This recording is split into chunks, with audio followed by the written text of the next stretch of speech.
Hello students, IV technical classes के YouTube channel पर आप सबका बहुत बहुत स्वागत है। आज हम लोग 1 वाट मीटर मेथड की बात करेंगे, यानी हम लोग 3 फेस पावर को मेज़र करना सीख रहे हैं। 3 फेस पावर को मेज़र करने के लिए 3 वाट मीटर मेथड पढ़ चुके हैं, 2 वाट मीटर मेथड पढ़ चुके हैं और हम लोग आज लास्ट टॉपिक यानी 3 फेस पावर के अंदर यानी 3 फेज लोड के अक्रॉस हम लोग केवल 1 वाट मीटर के द्वारा भी पावर को मेज़र कर सकते हैं। किस तरह से मेज़र करेंगे आज उसी को हम लोग सीखेंगे, उसका कनेक्शन और उसका डेरिवेशन, उसका फेजर डायग्राम सब पर आज हम लोग चर्चा करेंगे और बहुत आसानी से ये टॉपिक आपको समझ में आ जाएगा। तो 3 फेज पावर को मेज़र करने के लिए 3 वाट मीटर के द्वारा भी मेज़र किया जा सकता है, 2 वाट मीटर के द्वारा भी और केवल 1 वाट मीटर के द्वारा भी मेज़र किया जाएगा। और चाहे 1 से कीजिए, 2 से, चाहे 3 से कीजिए, आपको पावर 3 फेज का पावर आप सेम पावर को मेज़र कर सकते हैं। अलग अलग तरीका है, वो तरीका क्या है आज हम लोग उसी यानी 1 वाट मीटर के द्वारा किस तरह से 3 फेज लोड का पावर मेज़र किया जाएगा उसी को हम लोग सीखेंगे। तो हम लोग यहाँ पर 1 वाट मीटर लगाया है और ये लोड जो है 3 फेज लोड है, स्टार कनेक्टेड लोड है। इसमें हम लोग 3 फेज के अक्रॉस पहला जो फेज है इसका नाम 1 दे दिया है, दूसरा फेज का नाम 2 दिया है, तीसरा फेज का नाम 3 दिया है। आप R, Y और B भी नाम दे सकते हैं। पहला फेज के अक्रॉस करंट I1 है, दूसरे फेज के अक्रॉस करंट I2 है, तीसरे फेज के अक्रॉस करंट I3 है। फेज वोल्टेज पहला फेज के अक्रॉस वोल्टेज V1 है, दूसरा V2 है और तीसरा V3 है। ये तीनों फेज वोल्टेज है और ये आपका फेज करंट है, चाहे लाइन करंट बोलिए, दोनों सेम होता है स्टार के केस में। अब यहाँ पर ध्यान देने वाली बात यह है कि हम 1 वाट मीटर के द्वारा 3 फेज का पावर मेजर करने जा रहे हैं। उसके लिए कनेक्शन किस तरह से करेंगे, तो इसमें जो कनेक्शन होगा यानी आपका जो करंट कॉइल है उसको किसी भी एक फेज में हमको लगाना है, चाहे आप 1 फेज से लगा दिए, दूसरे से लगा दिए, तीसरे से लगा दिए ना। आपका लोड बैलेंस होना चाहिए। लोड बैलेंस है तो आपका सेम करंट तीनों फेज के लिए आपका मेजर होगा। तो हम पहले वाट यानी पहला फेज के क्रॉस लगाए हुए हैं अपने करंट कॉइल को, जिसमें करंट I1 फुल हो रहा है। ये I1 हो चाहे I2 हो या I3, तीनों सेम होना चाहिए यानी बैलेंस होना चाहिए अगर 1 वाट मीटर के द्वारा आप पावर मेजर कर रहे हैं तो यहाँ पर एक हम लोग लगा लिया। अब देखिए जो प्रेशर कॉइल है, इस प्रेशर कॉइल में अब हम लोग 3 फेज में बात किया था, ईच फेज के क्रॉस लगाया था और 2 वाट मीटर की बात किया था तो 2 वाट मीटर यूज कर रहे थे और लाइन वोल्टेज वहां पर हम लोग सप्लाई कर रहे थे। अब यहाँ पर केवल 1 ही वाट मीटर है तो हम क्या करेंगे कि प्रेशर कॉइल तो एक ही है लेकिन इसका कनेक्शन डुअल यानी इसमें 2 बार हमको रीडिंग लेना है। एक बार हम क्या करेंगे, यहाँ पर देखिए सेलेक्टर स्विच है, इस प्रेशर कॉइल को एक बार जब इससे कनेक्ट कीजिएगा तो आपको यहाँ पर लाइन वोल्टेज मिल जाएगा यानी V13 लाइन वोल्टेज मिल जाएगा। दूसरे बार इस सेलेक्टर स्विच को इस साइड कीजिएगा तो आपको कौन सा लाइन वोल्टेज मिल जाएगा, V12 मिल जाएगा यानी लाइन वोल्टेज आपको V12 मिल जाएगा। तो आप ध्यान से अगर देखिएगा ये समझिएगा तो इसमें सेम 2 वाट मीटर की जगह 1 ही वाट मीटर यूज कर रहे हैं लेकिन वोल्टेज 2 ले रहे हैं। जैसे हम लोग लाइन वोल्टेज 2 वाट मीटर के अंदर लेते थे उसी तरह यहाँ पर भी 2 लाइन वोल्टेज लेंगे, एक 3 पोजीशन पर रखकर यानी लाइन वोल्टेज V13 ले लेंगे और दूसरा लाइन वोल्टेज हम लोग V12 ले लेंगे। तो आपका लाइन वोल्टेज यहाँ से एक रीडिंग ये और दूसरा रीडिंग ये यानी 2 रीडिंग इसमें भी लेना होगा। लेकिन वाट मीटर एक ही है लेकिन 2 रीडिंग आप जब लिखिएगा और दोनों को जोड़ दीजिएगा तो जैसे 2 वाट मीटर के द्वारा 3 फेज पावर मेजर हो जाता था उसी तरह इसमें 2 रीडिंग को कैलकुलेट करने के बाद दोनों को जोड़ दीजिएगा तो आपका 3 फेज पावर मिल जाएगा। आई होप आपको समझ में आ गया होगा। फिर से बोल रहे हैं, वाट मीटर एक ही है, करंट आपका कॉइल किसी एक फेज से लगा दीजिएगा, सब जगह सेम रहेगा। वोल्टेज हमको लाइन वोल्टेज चाहिए और लाइन वोल्टेज के लिए 2 लाइन वोल्टेज हमको चाहिए 3 फेज मेजर करने के लिए। तो प्रेशर कॉइल एक ही है लेकिन इसका कनेक्शन हम लोग इस तरह से कर दिया है कि एक बार हम लोग 3 फेज पर यानी तीसरे फेज पर करेंगे तो आपका लाइन वोल्टेज V13 मिल जाएगा, दूसरे बार सेलेक्टर स्विच को 2 पर रख देंगे तो लाइन वोल्टेज V12 मिल जाएगा। यानी एक बार आपका पहला रीडिंग ये हो जाएगा और दूसरा रीडिंग ये, दोनों रीडिंग को जोड़ दीजिएगा तो टोटल 2 वाट मीटर में जैसे 3 फेज पावर मेजर होता था उसी तरह यहाँ पर भी 3 फेज पावर मेजर हो जाएगा। आई होप इतना दूर तक समझ में आया होगा। तो यहाँ पर देखिए हम लोग क्या क्या लिखा है, तो हम लिखा है V1 V2 V3 V1 V2 V3 ये सब क्या आपका फेज वोल्टेज है। तो V1 हो चाहे V2 हो V3 इसको किसके बराबर, V के बराबर लिख सकते हैं, और ये V किसके बराबर है, फेज वोल्टेज, यानी V1 V2 V3 सब आपस में इक्वल है और ये बराबर है V के, और V का मतलब क्या है, फेज वोल्टेज। ये पहला चीज हो गया।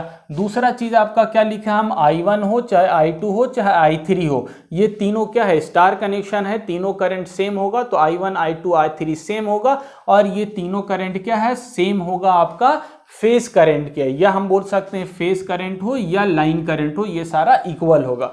लेकिन वोल्टेज की बात करें तो V1 V2 V3 आपका फेज वोल्टेज था। लाइन वोल्टेज कौन सा होगा, तो V13 लाइन वोल्टेज, और V12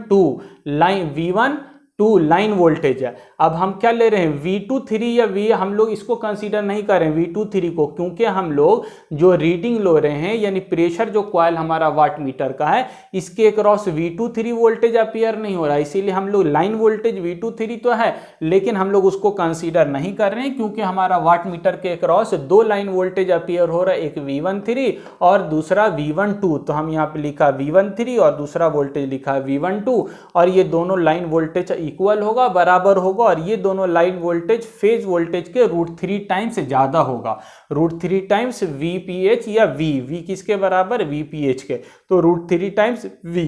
तो इतना दूर आपको समझ में आ गया होगा, बस इतना ही दूर तक रहने देते हैं, आगे बता रहे हैं आपको। इतना दूर के बाद अब फेजर डायग्राम समझिए, तो बहुत आसान सा है, ध्यान से देखिएगा तो आपको बहुत आसानी से फेजर डायग्राम समझ में आ जाएगा।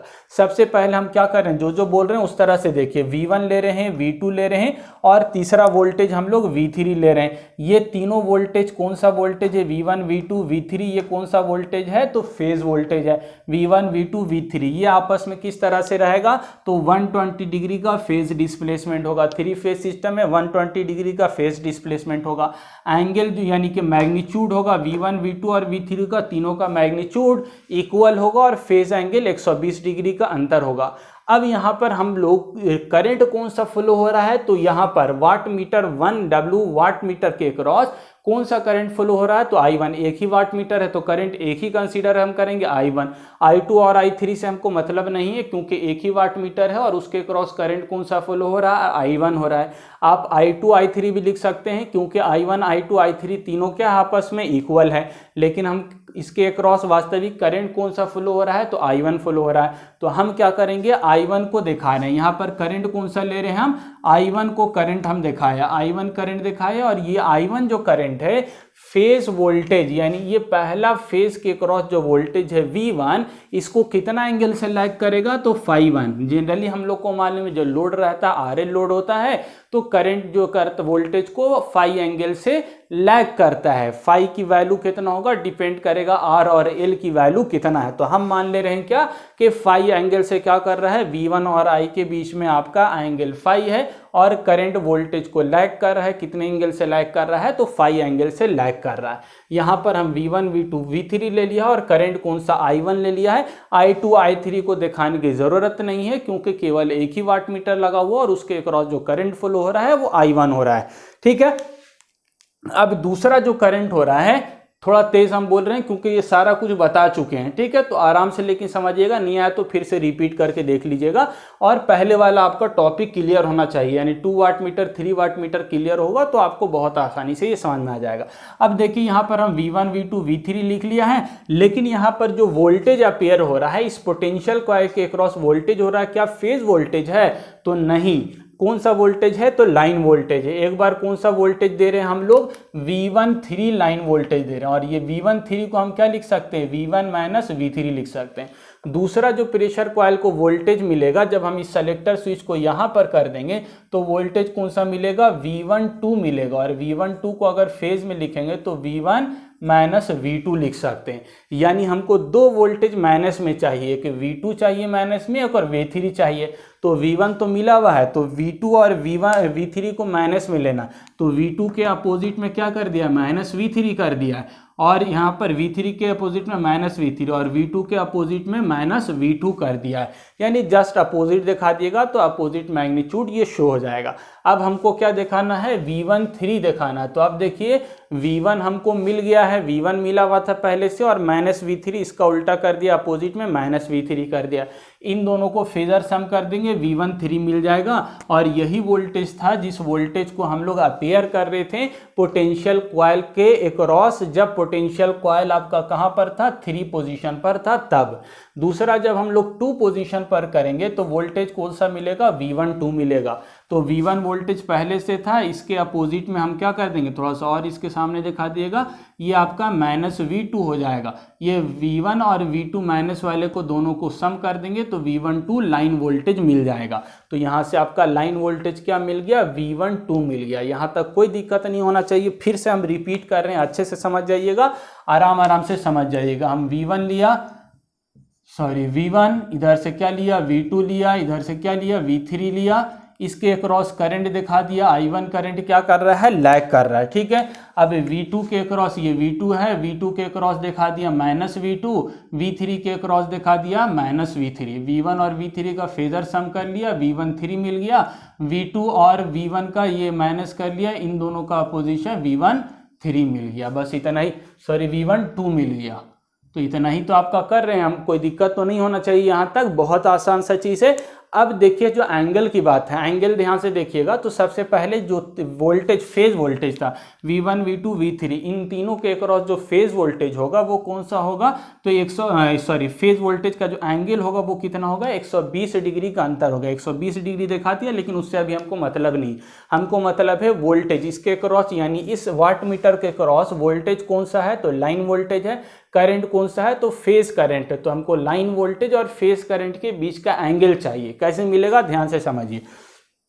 V1 वोल्टेज है और यहाँ पर V1 3 है, तो ये अंडरस्टूड है, याद रखिएगा। लाइन वोल्टेज और फेज वोल्टेज के बीच का एंगल कितना होता है, लाइन वोल्टेज और फेज वोल्टेज का बीच का एंगल कितना होता है, 30 डिग्री होता है। तो हम 30 डिग्री दिखा दिया किसमें, फेज वोल्टेज और लाइन वोल्टेज के बीच का एंगल 30 डिग्री। सिमिलरली यहाँ पर लाइन वोल्टेज है V1 2 और यहाँ पर फेज वोल्टेज है V1, तो लाइन वोल्टेज और फेज वोल्टेज के बीच का एंगल कितना है, 30 डिग्री है, ठीक है। यहाँ तक कोई दिक्कत नहीं।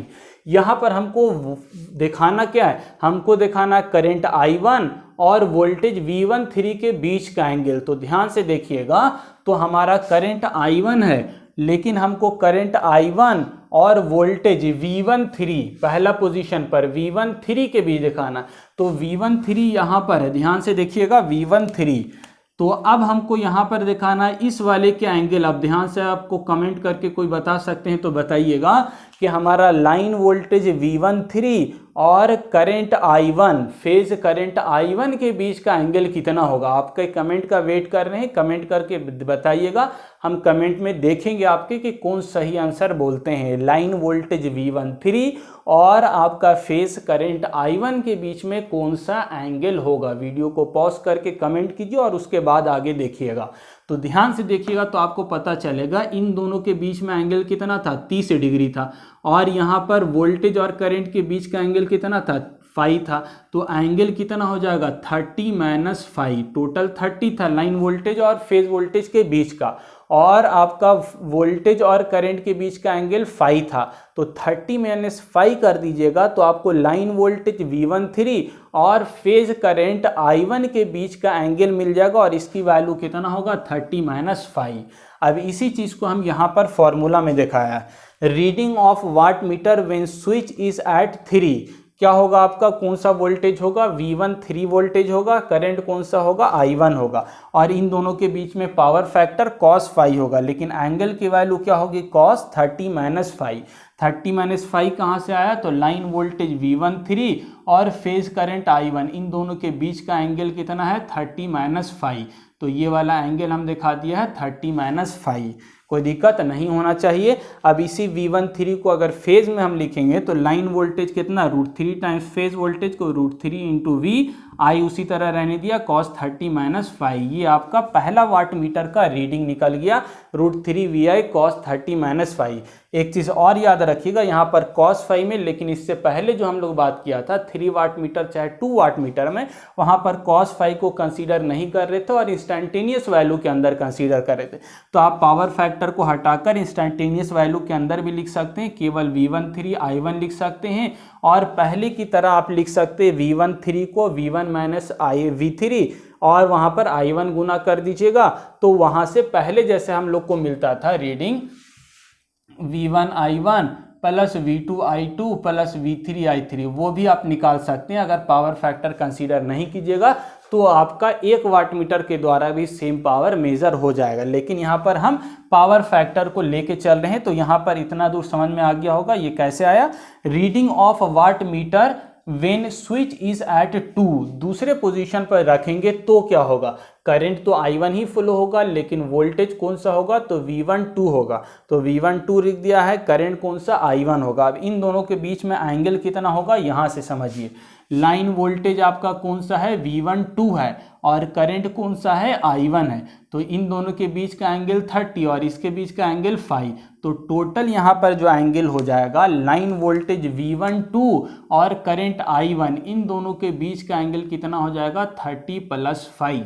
तो यहाँ पर हम क्या लिख दिया है, cos 30 + 5। तो V12 और I1 इन दोनों के बीच का एंगल 30 + 5 पावर फैक्टर cos के टर्म में। V12 क्या है, लाइन वोल्टेज, इसको फेज में कन्वर्ट करेंगे तो √3V हो जाएगा। √3V क्या है, फेज वोल्टेज है, I cos 30 + 5। इन दोनों वैल्यू को यानी दो पोजीशन से यानी दो रीडिंग जो निकला है दोनों को ऐड कर देंगे तो टोटल पावर आपको मिल जाएगा P1 + P2 √3VI रख दिया है, और बाकी जो पावर फैक्टर था cos 30 - 5 प्लस cos 30 + 5, इसको तोड़िएगा, ब्रेक कीजिएगा ट्रिग्नोमेट्री के हिसाब से, तो फाइनल आंसर आपका इतना आ जाएगा 3VI cos 5। क्या मालूम चला, कंक्लूजन क्या पता चला कि आप 1 वाट मीटर के द्वारा भी अगर कनेक्शन करते हैं तो आपको 3 वाट मीटर का रीडिंग यानी 3VI cos 5 मिल गया। इसका मतलब क्या हुआ कि ये 3 फेज पावर को बता रहा है। 3 फेज जो पावर होता है वो यही 3VI cos 5, यानी 1 वाट मीटर के द्वारा हम लोग 3 फेज पावर को मेजर कर लेंगे, यानी हम 2 वाट मीटर के द्वारा भी मेजर कर सकते हैं 3 के द्वारा, और केवल 1 वाट मीटर के द्वारा भी हम मेजर कर सकते हैं, और उसके द्वारा जो रीडिंग होगी वो भी 3 फेज के बराबर होगी, और वो कितना है 3VI cos 5। ठीक है, और ध्यान रखिएगा यहाँ से कि अगर ये ऑब्जेक्टिव में पूछा जाता है 3 फेज पावर है उसकी वैल्यू कितना होता है, तो 3VI cos 5 होगा। और अगर इसी को हम लाइन के अंदर लिखेंगे तो लाइन के अंदर कितना होता है, √3VLIL cos 5 होता है। तो इसमें घबराना नहीं है, लाइन के अंदर √3VLIL cos 5 होता है, और अगर हम फेज के अंदर कन्वर्ट करेंगे तो 3VI cos 5 होगा। अब इसी को देखिए, लाइन को हम कन्वर्ट करते हैं तो √3 इसी तरह रहने देते हैं, VL की जगह क्या लिख सकते हैं, √3VPH लिख सकते हैं, IL की जगह हम IPH लिख देंगे, दोनों बराबर होता है, cos 5 इसी तरह रहने। √3 × 3 कितना हो जाएगा, √3 × √3 3 हो जाएगा, तो 3VPH IPH cos 5। तो यहाँ पर जो निकला वही चीज़ यहाँ पर, यानी कि आपका फेज के अंदर हो या लाइन के अंदर हो, वही आपका अगर लाइन में लिख रहे तो √3 टाइम से गुना होगा, फेज में लिख रहे हैं तो 3VI cos 5 होगा। तो यानी 1 वाट मीटर के द्वारा हम लोग 3 फेज के पावर को मेजर कर सकते हैं, और 3 फेज का जो पावर है केवल 1 वाट मीटर के द्वारा भी वो आपको एग्जैक्ट एक्यूरेट रीडिंग देगा। ठीक है, लेकिन कंडीशन क्या है, लोड बैलेंस होना चाहिए। एक चीज़ और याद रखिए, 2 वाट मीटर चाहे 1 वाट मीटर, दोनों के अंदर जो एंगल होता है फाई, आपका एंगल का फॉर्मूला ये होता है। इसके लिए छोटा सा डेरिवेशन, अगर आपको डेरिवेशन की ज़रूरत है तो कमेंट करके बताइएगा, समय मिलेगा तो वीडियो बना देंगे। लेकिन इतना याद रखिए, ऑब्जेक्टिव में पूछा जाता है कि 2 वाट मीटर या 1 वाट मीटर मेथड के अंदर जो फाई की वैल्यू है यानी फेज एंगल है उसका मान कितना होगा। तो tan फाई बराबर होता है √3 P1 - P2 बटा P1 + P2। ये फॉर्मूला याद रखिएगा, थोड़ा सा डेरिवेशन है, बोलिएगा तो करेंगे। फाई की वैल्यू यहाँ से क्या हो जाएगा, फाई बराबर होगा tan इनवर्स √3 P1 - P2 बटा P1 + P2। ये क्या निकल गया, आपकी फाई की वैल्यू, यानी फेज एंगल निकल गया। ये फेज एंगल इतना हो गया। अगर आपसे पावर फैक्टर पूछेगा 1 वाट मीटर या 2 वाट मीटर के अंदर पावर फैक्टर की वैल्यू क्या होगी, तो फाई की वैल्यू तो इतना आया, तो इसको कॉस से गुना कर दीजिए, तो फॉर्मूला क्या बन जाएगा, कॉस फाई बराबर कॉस फाई की वैल्यू रख दिया tan inverse √3 P1 minus P2 बटा में P1 प्लस P2। तो ये आपका क्या निकल जाएगा, पावर फैक्टर। यानी आपको P1 और P2 की वैल्यू मालूम है तो आप P1 और P2 की वैल्यू को सब्स्टिट्यूट करके इन दोनों के द्वारा कितना पावर फैक्टर है उस पावर फैक्टर को कैलकुलेट कर सकते हैं, निकाल सकते हैं। बहुत अच्छा तरीका, यानी अलग से आपको पावर फैक्टर मीटर की जरूरत नहीं पड़ेगी। आप 2 वाट मीटर के द्वारा रीडिंग मालूम कर लेंगे, दोनों रीडिंग को सब्स्टिट्यूट करके यहां से पावर फैक्टर को निकाल लेंगे। तो पावर फैक्टर निकालने का फॉर्मूला होता है, ये आपको याद रखना है, जो कि ऑब्जेक्टिव में पूछा जाता है। तो आई होप आपको 2 वाट मीटर, 3 वाट मीटर और आपको सिंगल वाट मीटर तीनों मेथड बहुत अच्छे से समझ में आ गया होगा कि तीनों के द्वारा हम लोग किस तरह से 3 फेज लोड के पावर को हम लोग मेजर करते हैं। तो आज के लिए इतना ही रहने देते हैं, मिलते हैं नए वीडियो में। अगर वीडियो पसंद आए तो लाइक कीजिएगा, अपने दोस्तों को ज़रूर शेयर कीजिएगा। आपका एक शेयर जितना ज़्यादा शेयर कीजिएगा हमारे लिए उतना ही ज़्यादा मोटिवेशन होगा, एनर्जी मिलेगा और ज़्यादा इसी तरह के वीडियो आप लोगों के लिए बनाने का प्रयास करेंगे। और चैनल पर नहीं तो सब्सक्राइब कीजिएगा। मिलते हैं नए वीडियो में, थैंक यू।